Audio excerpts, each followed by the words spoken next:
Bonjour et bienvenue dans l'émission La Clé de voûte. Je suis Audrey Carsalade, coach, autrice et femme médecine. J'aide les entrepreneurs du nouveau monde à développer leur business les pieds dans la terre et la tête connectée aux étoiles. Un lundi sur deux, seul ou accompagné d'un invité, nous parcourons des chemins de vie puissants et singuliers, des réflexions vers une nouvelle vision du mot entreprendre en participant à l'éveil des consciences.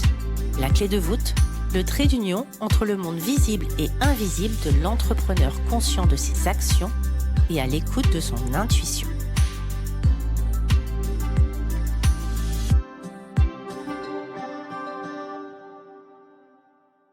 Bonjour à tous, cette semaine dans la clé de voûte, je suis ravie d'accueillir Milena.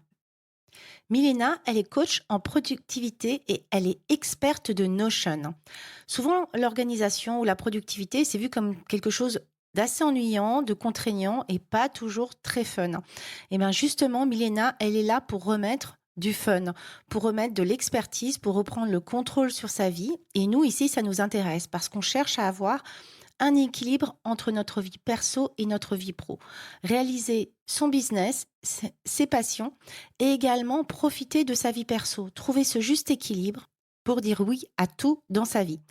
Parce qu'on a beau être organisé, on a souvent envie d'être hyper productif pour gagner du temps, mais parfois on s'en mêle les pinceaux et au final, ça devient contre-productif et on se retrouve avec une to-do list à rallonge. Donc bienvenue à toi Milena et on a hâte d'entendre tes conseils. Bonjour et bienvenue Milena.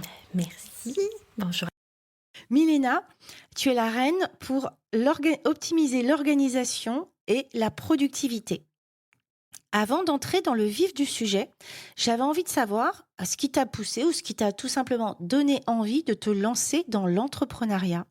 En soi, ce qui m'a poussé vraiment, il y a plusieurs choses en fait, et je pense que on a toutes, tu vois, un peu le pourquoi pour nous, le pourquoi pour les autres. Moi, à la base, donc au départ, moi j'ai un background d'ingénieur, je travaillais en finance d'entreprise dans un grand groupe. J'ai travaillé pas mal d'années là-dedans et en fait, j'ai commencé au départ, moi, à lancer un blog tout simplement sur l'organisation, la productivité à côté de mon travail. Et en fait, au fur et à mesure, ça a pris en fait de plus en plus d'ampleur et surtout, ça m'a fait réaliser que en fait, je pouvais vraiment aider des gens. Genre ce que j'écrivais, ce que je partageais, ça avait un vrai impact en fait sur les autres, contrairement, on va dire, à mon job salarié où même si en soi, j'aimais bien ce que je faisais. Il y avait un côté où, moi, je travaillais dans une direction financière. Globalement, j'analysais des fichiers Excel et je faisais des PowerPoint avec plein de chiffres dedans et plein d'analyses qui étaient lues par la personne au-dessus de moi, ma manager, qui allait le transmettre à la limite ma boss, voire le boss de ma boss. Mais globalement, ça s'arrêtait là en termes d'impact. Je me sentais pas non plus très, très utile dans la société, quoi. Donc, il y avait une notion de quête de sens, c'est ça ? Ouais, complètement. Et après, il y avait la notion de liberté aussi. Parce que moi, le côté ce côté très cadré en fait, et encore parce que j'avais quand même un statut de cadre, donc j'étais quand même assez flexible dans mes horaires, dans ce que je faisais, comment je m'organisais, etc. Mais il y avait ce côté où d'être obligé d'être au bureau quand on a décidé qu'il fallait être au bureau, avec des règles très fixes, le côté horaire où t'es quand même obligé d'être présent, même si finalement t'es pas du tout efficace ce jour-là ou à ce moment-là de la journée. Enfin voilà, il y avait plein de choses comme ça dans le monde du salariat qui me convenaient pas trop. Plus le fait que, en plus, je savais très bien qu'à continuer dans des grandes boîtes comme ça, je pouvais globalement être que sur des grandes villes. Voilà, j'ai travaillé à Hong Kong, à Paris, à New York. J'aspirais un petit peu plus de verdure, un peu moins de milieu urbain. Et du coup, tu vis où maintenant ? Alors là, aujourd'hui, maintenant, je suis revenue dans le sud de la France. Moi, là-bas, je suis originaire de là, vers Montpellier. Mais les 2 dernières années, j'étais en vadrouille avec ma valise, principalement en Asie du Sud-Est. J'ai fait pas mal de pays par là-bas. D'accord. Et pourquoi l'Asie du Sud-Est, d'ailleurs ? Parce que c'est un endroit que... Alors, j'aime bien la chaleur, clairement. J'aime bien la chaleur, j'aime bien la plage, j'aime bien la plongée. J'ai passé beaucoup de temps, notamment en Indonésie, et plus particulièrement à Bali, parce qu'en gros, il y avait à la fois, en termes de cadre de vie, sachant qu'il y avait quand même les conditions, il y a plein d'endroits où on peut travailler, parce que j'ai quand même passé 2 ans, je n'étais pas juste en voyage, en mode vacances. J'ai développé mon business à côté, donc je travaillais aussi, donc il faut aussi avoir les conditions en termes de connexion Internet, etc. Et parce que moi, j'adore aussi, même toute la culture asiatique, c'est quelque chose qui me parle beaucoup. Et c'était vraiment une zone que j'avais aussi envie d'explorer. Et qu'est-ce qui te parle d'ailleurs dans la culture asiatique? Du coup, je fouille un peu.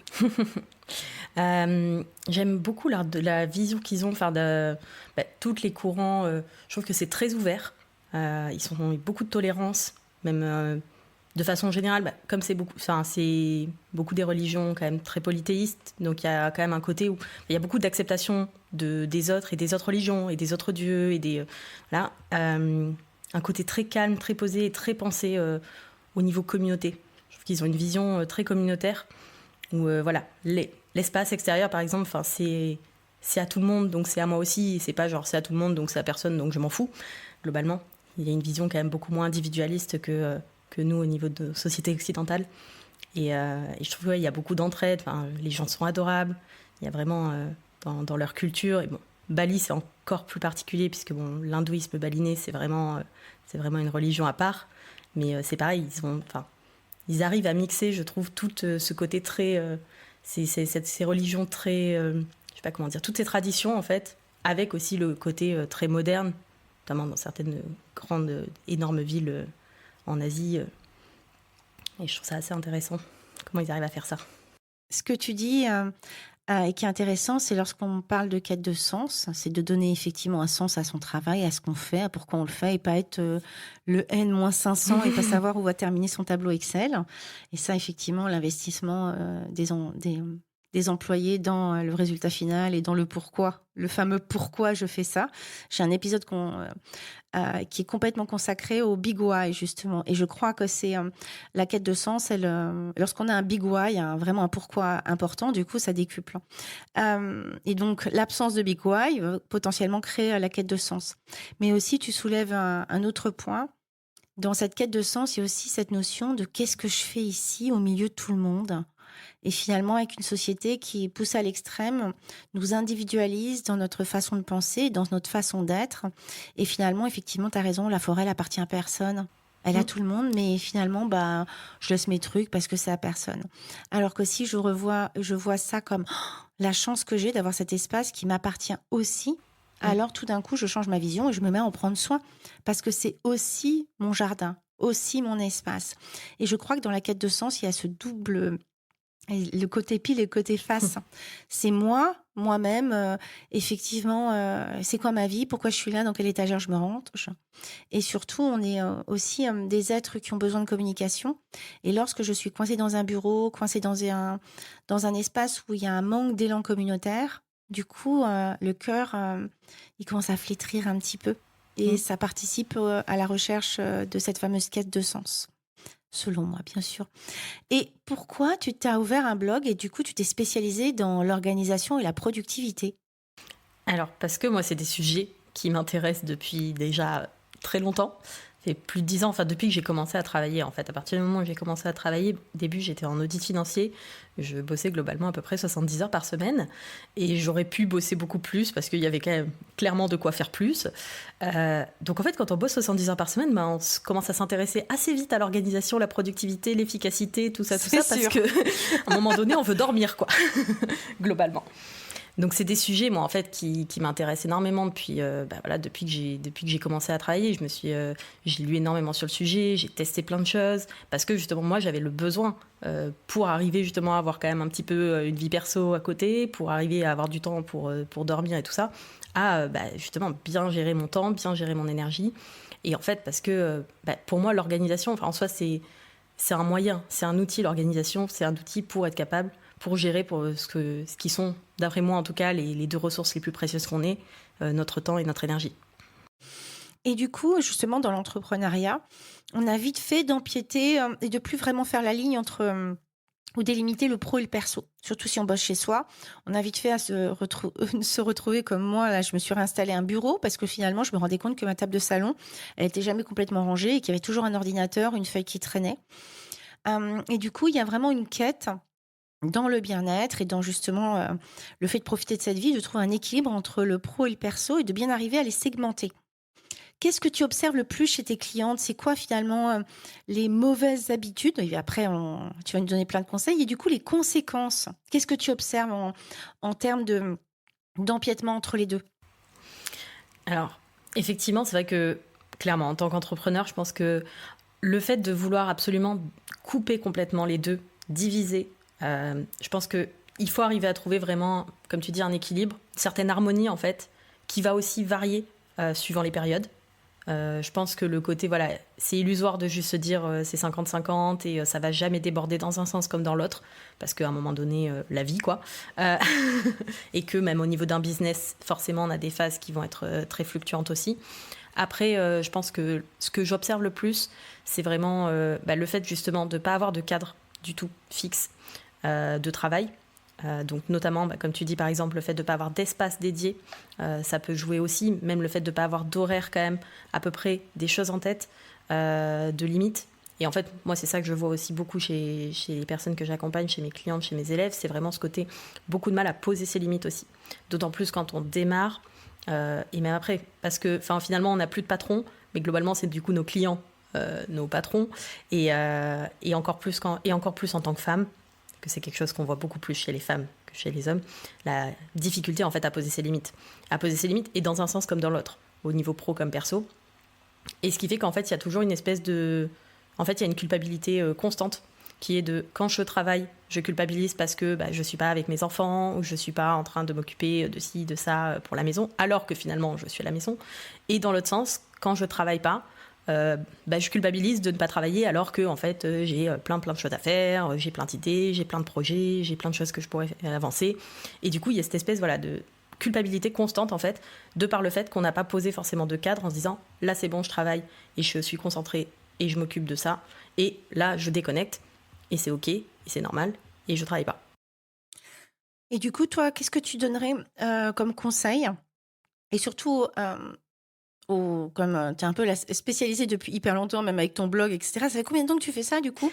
2019 que j'ai Ok. lancé le blog, ça va faire 5 ans.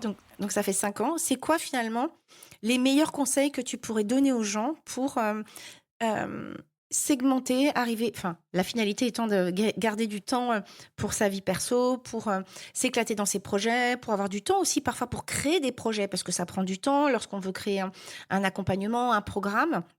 On a besoin d'une forme d'oisiveté, de créativité.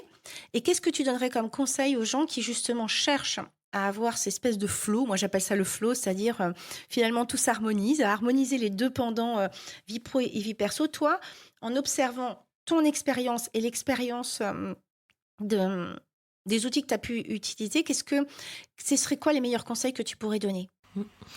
Alors déjà, je dirais que une des premières choses, c'est d'arriver à poser un cadre. Je trouve que quelque chose qui est intéressant à faire comme exercice, c'est de se fixer des non négociables. Des non négociables pour soi. Il n'y a pas besoin que ce soit... Parce que voilà, c'est illusoire de se dire, voilà, tous les jours, je ne vais bosser que de 9h à 18h et je ne vais jamais dépasser, je ne vais jamais penser au business en dehors de ces 9h à 18h. Notre cerveau ne fonctionne pas comme ça. Mais au moins avoir quelques règles, comme ça, vraiment non négociables, sur des choses qui nous font du bien à nous et qui, voilà, restent quand même en accord avec ce qu'on peut faire au niveau du business, au niveau des contraintes personnelles aussi qu'on a, puisque ça, ça dépend aussi de la situation de chacun, de chacune. Mais ça peut être par exemple de se dire, par contre, le dimanche par exemple, où à partir de telle heure, je ne touche plus mon ordinateur, je ne touche plus mon téléphone. Maintenant, en plus, on a des outils, on peut utiliser certains outils, on peut bloquer complètement les notifications, on peut avoir 2 téléphones séparés par exemple, si on en ressent le besoin pour se dire, ça c'est mon téléphone pro et à partir de telle heure, il est dans mon sac, il est dans mon bureau, je n'y touche plus. Voilà, arriver vraiment à poser comme ça un cadre, certaines limites qu'on est capable de respecter. Ça peut être de se dire, voilà, tous les mardis soirs, c'est mon cours de danse, c'est un non négociable et j'y vais dans tous les cas. Quoi qu'il arrive, bon, s'il y a le feu chez moi, peut-être que je vais déroger à la règle, mais on va dire sauf urgence absolue. Voilà, c'est arriver à mettre comme ça quelques piliers, un petit peu des règles vraiment qu'on s'engage à respecter sur des choses qui justement vont nous permettre d'avoir des moments de déconnexion, de s'obliger comme ça à couper. Et après, parce qu'en fait, si on n'a pas de règles fixes et claires dans notre tête, on ne peut pas les communiquer non plus à nos clients. Je trouve ça hyper intéressant parce que du coup, on peut même remonter d'un cran plus haut. C'est quels sont mes non négociables? Qu'est-ce qui fait que je suis heureuse et c'est quoi mes non négociables? Et donc moi, en tant que naturopathe, il y avait une notion où mon alimentation, c'est bon, c'est géré. Mon niveau de stress, grâce au chamanisme et tout le travail que j'ai pu faire aussi en dev perso, franchement, ça se gère plutôt bien. Mais je faisais plus de sport. Et on va pas se mentir, on est quand même. Enfin, moi, j'ai un métier où je suis beaucoup assise. Et donc, je voulais bien vieillir. Et donc, donc une de choses non négociables, c'était le fait de bien vieillir. Et donc, ça s'est concrétisé par 2 fois par semaine, qu'il vente, qu'il pleuve, sauf si vraiment je suis fatiguée ou je suis en syndrome prémenstruel qui me cloue. Mais pareil, avec la naturopathie, je trouve qu'en général, ça s'harmonise plutôt pas mal. J'y vais. J'y vais et donc ça veut dire que c'est bloqué toutes les semaines dans mon agenda. J'ai aussi effectivement Marina, graphiste, qui à un moment, et elle remercie finalement cette cliente, une cliente ultra intrusive, qui lui envoyait des messages, ou moi, qui lui envoyait des messages quand j'y pensais, avec quand même l'instruction de les regarder que le lendemain matin, mais on a le WhatsApp, donc je lui envoie les messages quand j'y pense, et pour moi, pareil, quand elle me les envoie, je les regarde parfois que le lendemain matin. Elle a choisi de faire 2 téléphones et ça lui a enlevé cette fameuse charge mentale. Donc effectivement, je trouve que c'est très intéressant de dire, ok, je me pose, je profite peut-être des vacances. Qu'est-ce qui me manque dans ma vie pour être heureuse et qu'est-ce qui finalement me rend heureuse? Et si me rendre heureuse, c'est par exemple aller regarder, moi j'habite face à la mer, le coucher de soleil, donc en hiver c'est 4h30. Si vraiment c'est ça, alors que je peux me dire qu'à 4h30, j'ai une pause obligatoire pour aller regarder le coucher de soleil. Mais des choses qui vont effectivement, je trouve, nous permettre de mettre un minimum de cadre. Parce que là où je te rejoins, c'est qu'il y a toujours des trucs à faire. Ah oui. Il y a toujours un truc à faire, des analyses, regarder ce qui se passe chez les autres, comment je peux optimiser mon Insta, mon site internet, mon machin. Il y aura toujours des choses à faire.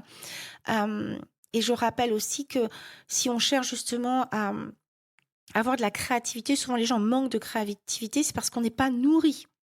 Donc, aller faire des cours de céramique, aller faire lire un livre. Moi d'ailleurs, ça va être, je pense, un de mes prochains non négociables. Je n'arrive plus à lire. Vraiment, de se le mettre, parce que c'est comme ça que la créativité revient. Moi, quand je rentre de vacances, quand je me fais une semaine de retraite chamanique, j'ai toujours au moins 1 ou 2 programmes qui sortent du chapeau, minimum. Oui. Bah, c'est se nourrir et c'est aussi se laisser de l'espace. Et ça, c'est vrai que c'est...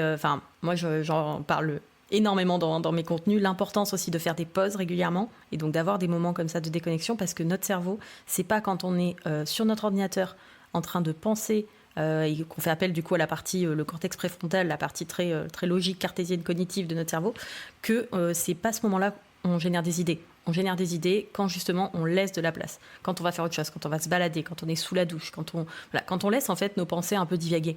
Donc c'est essentiel d'avoir ces moments-là aussi, ces espaces un peu de déconnexion et de vide, justement pour laisser notre cerveau en fait avoir des idées.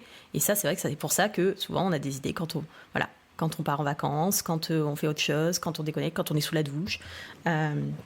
Tout a un sujet aussi par rapport au fait avec la mise en mouvement aussi, ça favorise la créativité. Mais c'est vrai que du coup, c'est d'autant plus quand on est entrepreneur et que du coup, on a besoin d'être créatif dans les stratégies qu'on utilise, dans notre business, dans ce qu'on fait, dans ce qu'on propose, parce que c'est important aussi d'être tout le temps un peu proactif par rapport à ça. Et on a besoin du coup de laisser de l'espace à notre cerveau. D'autant plus quand on a des métiers comme ça, très intellectuels et qui demandent de la créativité, de la stratégie, plein de choses. Et puis, il faut de l'énergie aussi pour mettre en mouvement. Exactement. Si on est fatigué, on n'a pas d'énergie. Non.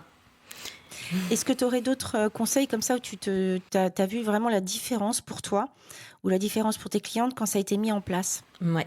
Alors, un des trucs, moi, sur lesquels je me bats, c'est la tendance qu'on a, mais de façon tout à fait naturelle, et je vois à peu près tout le monde qui fait cette erreur-là. Donc, comme tu disais, il y a toujours des choses à faire. Notre to-do en tant qu'entrepreneur, elle est illimitée, elle est infinie.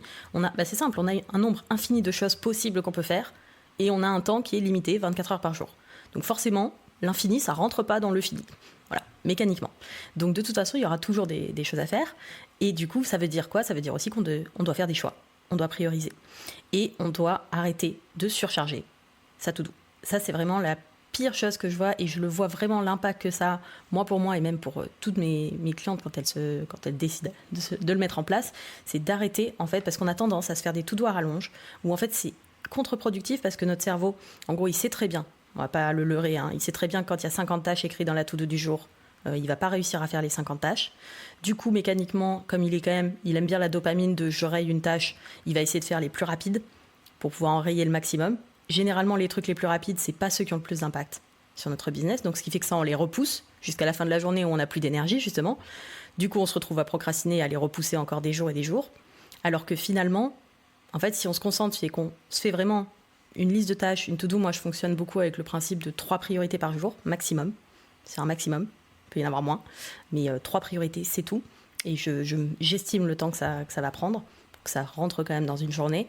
Et en fait, le fait d'avoir une to-do avec juste quelques tâches, mais on sait que ça c'est important, ça c'est ce qu'il faut que je fasse vraiment aujourd'hui pour avancer dans mes projets, pour avancer dans mes objectifs, et ça veut dire que déjà on sait que c'est atteignable, on sait exactement sur quoi on doit se concentrer, on perd pas de temps à s'éparpiller sur 50 000 trucs, et à la fin de la journée, la satisfaction de se dire j'ai fait les choses qui étaient importantes, plutôt que de se dire ah bah c'est cool, j'ai coché 10 tâches sur les 50 que j'avais prévues, il m'en reste encore 40, et donc généralement en plus du coup on culpabilise, enfin voilà, baisse de confiance en soi aussi parce qu'on se dit bah j'ai rien fait, j'ai pas avancé, tout ça.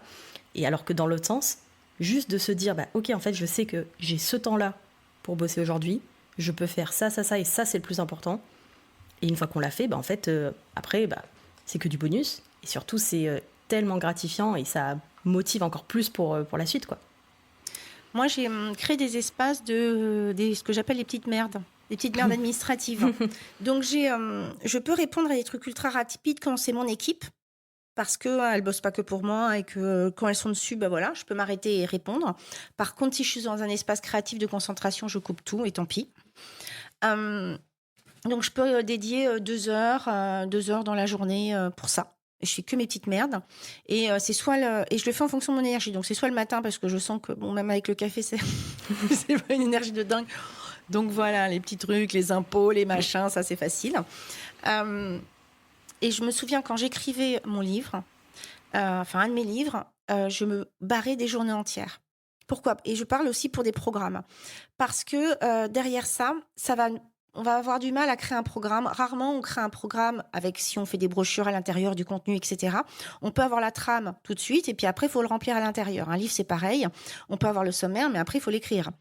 Et le temps de revenir dedans, si je n'ai pas ma journée, le temps que je relise, moi, que c'était pour mon livre ou pour mon ancien programme, alors tiens, alors là, donc du coup, la session 1, c'est ça, la session 2, c'est ça, et du coup, je me remets dans l'énergie, ça me prend parfois une demi-heure avant de me remettre dedans et de repartir dans l'énergie de cette création. Et pour les livres, je me bloquais une journée complète pour écrire. Et du coup, j'avançais, je faisais des chapitres, des choses comme ça. J'essayais de choisir, mais bon, parfois c'était comme ça, mais j'essayais de choisir des moments où aussi je coupais tout, j'étais dans le calme, il n'y avait rien de spécial à faire, il n'y avait aucune urgence. Et du coup, je pouvais laisser venir cet espace de flow. Et si ça venait pas, je pouvais partir en méditation, en visualisation pour justement calmer le mental. Mais je suis d'accord pour dire qu'on a tendance à... Moi, quand j'ai des énormes to-do list, j'ai noté... Donc maintenant, j'ai 2 to-do list. Après, tu vas nous expliquer un peu Notion quand même. Je ne te laisserai pas partir comme ça. Mais donc, je suis de la vieille école avec mon agenda papier et donc mes to-do list sur des vieilles feuilles que je plie, etc. J'ai une liste globale et j'ai une liste de la journée. Parce qu'avant, je travaillais sur ma liste globale, je rayais, je la réécrivais le soir. Mais en fait, cette liste globale, elle, comme tu le dis, elle ne s'arrête jamais. Et quand on arrive sur cette to-do list où il y a parfois 20 points, moi, ça me mettait des hauts le cœur et limite, j'avais une espèce de pression où j'avais plus du tout envie d'y aller. Alors que si la veille, je prends 3 points et où je relis le matin, mais je faisais plutôt ça la veille, je me mets d'accord avec moi-même, clac, je prends 3 points et je mets bonus si j'ai le temps celui-là. Au moins, je sais que j'arrive, ma to-do list, elle est prête. À la fin, effectivement, je raille et je suis contente et je te rejoins à 200%. Mais qu'on ait Notion ou pas Notion, des outils d'organisation ou, comme moi, des vieilles to-do list, 2 to-do list différentes, pour moi, c'est obligatoire pour pas stresser. Clairement. Ah mais c'est sûr que voilà, le fait d'avoir 50 trucs à faire d'un coup, c'est horrible. Tu sais pas par où commencer. Déjà en fait, ça te crée une charge mentale juste de devoir choisir laquelle tu vas devoir prendre dans l'histoire. Alors moi je les priorise. Donc c'est-à-dire j'ai la 1 jusqu'à 20 et à chaque fois tous les soirs je repriorise, donc je remonte les choses qui sont prioritaires. Donc même ça, j'ai déjà le réflexe. Mais malgré ça, de voir une liste avec 20 points, quand tu démarres la journée et que tu sais que dans les 20 points, t'en as qui vont te prendre 2 jours, t'as plus envie en fait. Autre chose ?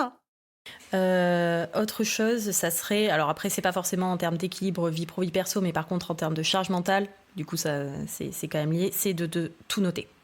Se décharger le cerveau. Notre cerveau n'est pas fait pour retenir l'information. Il est très très mauvais pour ça. C'est pour ça qu'on a commencé à écrire sur les murs des cavernes, puis après on a fait des papyrus et des disquettes, et puis maintenant on a des clouds, des drives et tout ça. Mais notre cerveau, il est pas bon là-dessus. Donc vraiment, et ça, à chaque fois qu'on s'oblige à retenir une information, en fait, c'est aussi une partie un peu de capacité cognitive qu'on utilise pour ça, quelque chose qui va rester un peu en arrière-plan. Les 3/4 du temps, on va jamais s'en souvenir au bon moment, parce qu'en vrai, quand on se dit « Ah tiens, il faut que je pense à acheter du dentifrice », on se rappelle jamais qu'il faut qu'on achète du dentifrice quand on est en train de faire les courses devant le rayon dentifrice. Bien sûr que non. On va s'en rappeler avant, on va s'en rappeler après, quand on sort du magasin. Voilà, on va s'en rappeler quand on sera dans notre salle de bain et qu'on va vouloir prendre le dentifrice et qu'il n'y en a plus. Mais on va jamais s'en rappeler au bon moment. Donc non, c'est pour ça qu'on fait une liste des courses.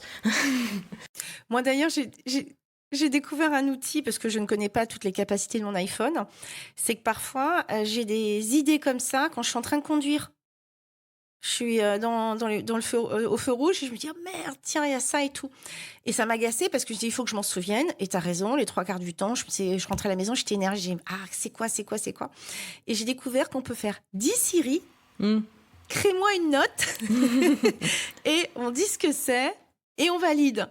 Et du coup, après, ça apparaît sur le téléphone. Alors moi, ce que je fais, c'est que tous les soirs, je vide cette liste.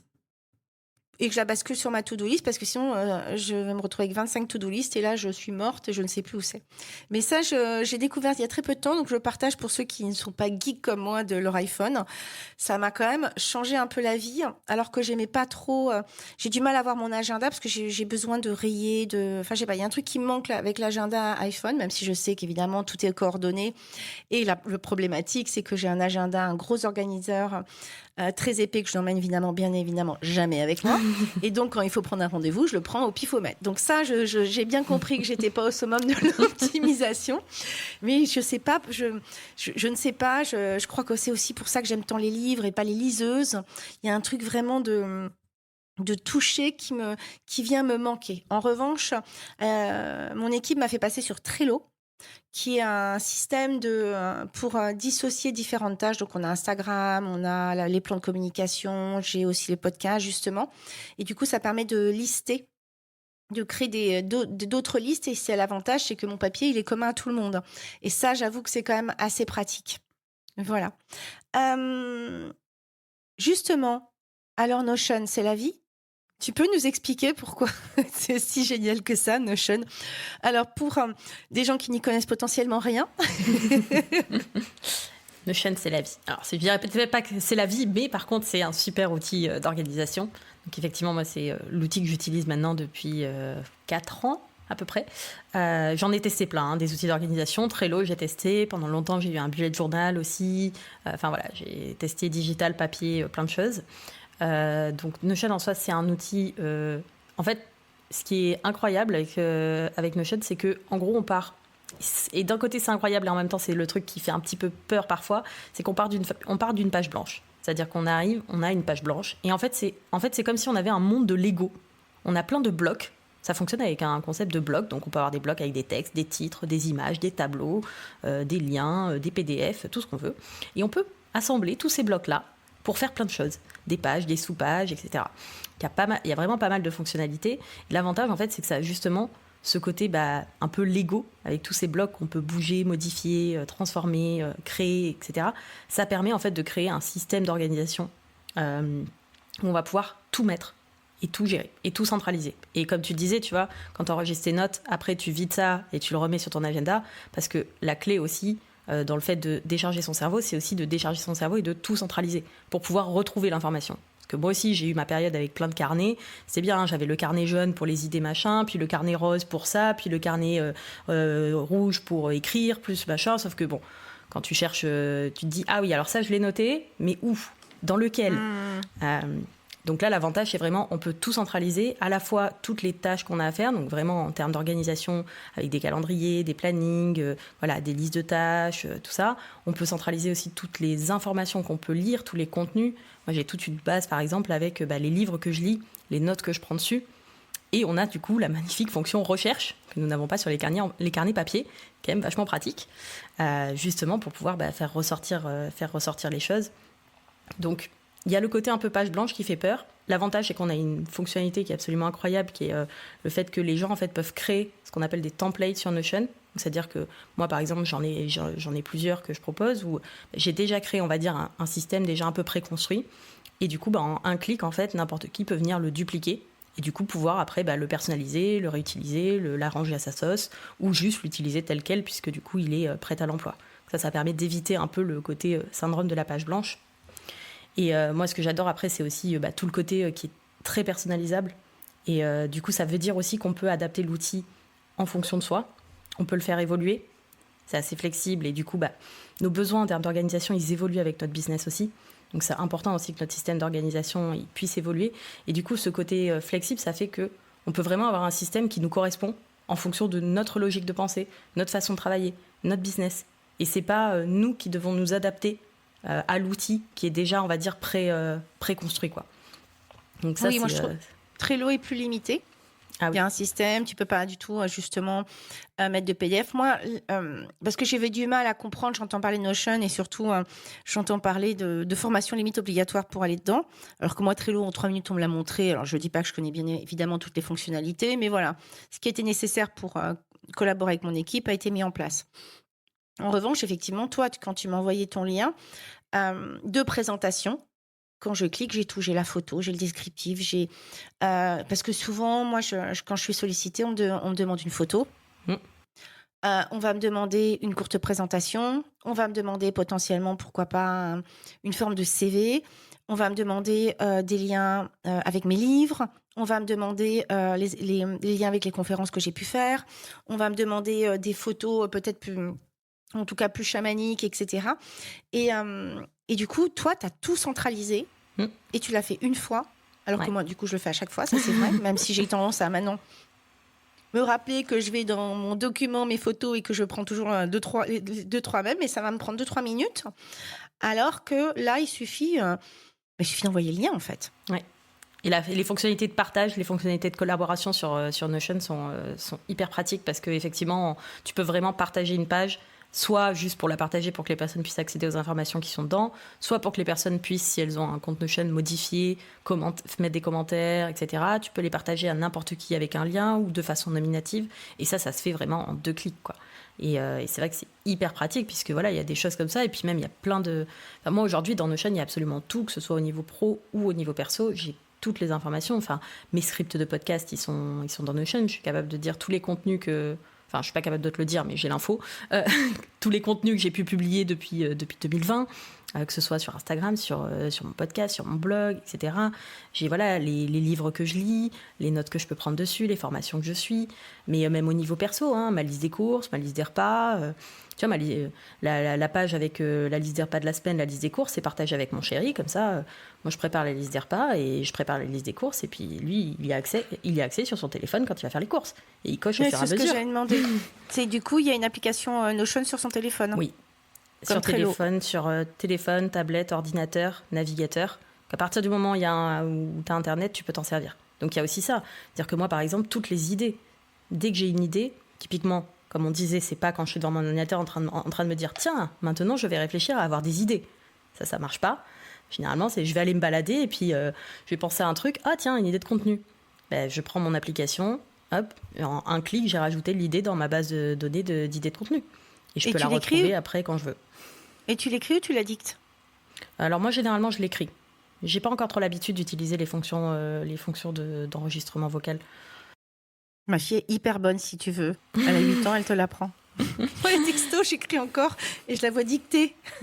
Moi, j'arrive. Enfin, après, j'ai tellement l'habitude d'écrire, mais même après, je suis beaucoup plus sur le format écrit. Enfin bon, si ce n'est le podcast, mais par exemple, je regarde assez peu de vidéos au final. Je vais plus écouter des podcasts ou à la limite, je vais lire des articles de blog. Tu vois, moi, quand je cherche un truc aujourd'hui, je cherche toujours sur Google et je vais lire des articles de blog. Tu vois, je préfère lire un article que regarder une vidéo YouTube. Oui, ça, c'est en fonction de. Ça dépend de notre cerveau. Ok. D'accord. Sinon, on va parler un petit peu, mais on en a déjà parlé. On a déjà commencé à aborder le sujet avec Bali. Ce podcast, il aborde aussi beaucoup la notion de la spiritualité dans l'entrepreneuriat. Quels sont les sujets, toi, qui te passionnent ou qui te questionnent à propos de la spiritualité ? Tu m'avais parlé du karma, du grand horloger. Est-ce que tu peux nous parler de tout ça ? Le karma, je trouve que c'est effectivement, j'ai passé pas mal de temps ces 2 dernières années à Bali, donc forcément, un peu baignée là-dedans. Et c'est vrai que je trouve qu'il y a un côté... je trouve qu'il y a un côté qui me paraît hyper logique dans... Après, moi, de base, j'ai quand même un côté très cartésien, logique, ingénieur. Je suis athée. Voilà, donc j'ai pas une croyance très forte dans un truc, mais effectivement, il y a plein de choses qui me questionnent. Le karma, par exemple, je trouve que c'est très logique comme concept. Et je trouve ça beau comme idée de globalement, enfin voilà, en fonction de ce que tu fais, tu vois, il y a un espèce d'équilibre global qui est de par rapport à si tu fais des choses bien, ça te sera, on va dire, re-rendu d'une manière ou d'une autre et vice versa. Je suis assez fascinée par la beauté du vivant et du monde de façon générale, mais c'est incroyable comment c'est agencé, comment c'est bien pensé. Et du coup, ça me questionne beaucoup sur j'ai du mal à me dire que ça peut être que le fruit du hasard et d'une suite, on va dire, itérative d'évolution et de choses complètement aléatoires, de processus aléatoires. Donc derrière, j'arrive pas forcément à mettre de mots dessus, que l'idée de Pascal du grand horloger qui aurait, voilà, de l'univers, je sais pas trop comment on peut appeler ça, mais qui quand même un peu structurer la chose sans forcément derrière avoir de croyances voilà, en termes de religion, d'idéologie, d'un Dieu qui nous surveille et qui va nous dire ça c'est bien, ça c'est mal. Mais je trouve quand même ça assez fascinant, la beauté dans la façon dont le monde il est fait. Là, je crois que aussi la notion de bien et de mal, elle passe par nos prismes. Oui, totalement. Qu'est-ce qui est bien, qu'est-ce qui est mal ? En fonction de notre éducation, en fonction de notre religion, en fonction de nos croyances, elle va être différente. Ce que tu as partagé tout à l'heure, c'est pour ça que j'ai un petit peu approfondi, c'est que parfois on peut être très cartésien. Moi, je suis une ancienne ultra cartésienne, mais être dépassée par la magie énergétique de ce qui est en train de se passer. Et c'est un peu ce que tu décris à Bali, c'est-à-dire que tu décris, ouais, c'est chouette, bon, il y a la plongée. Donc le truc très, la checklist d'ingénieur. Ouais, mais c'est bien ce qu'il y a la plongée, les gens sont sympas, les paysages sont jolis, et il y a le réseau Internet. Mais derrière ça, il y a quand même autre chose qui s'y passe. Et c'est ça dont on parle.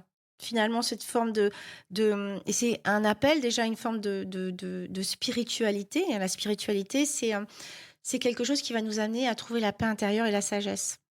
Et c'est ça que j'adore dans la spiritualité, c'est qu'elle est comme Notion, elle est personnifiable à l'infini en fonction de ce qui est OK pour nous, de nos croyances et de là où on est prêt à aller.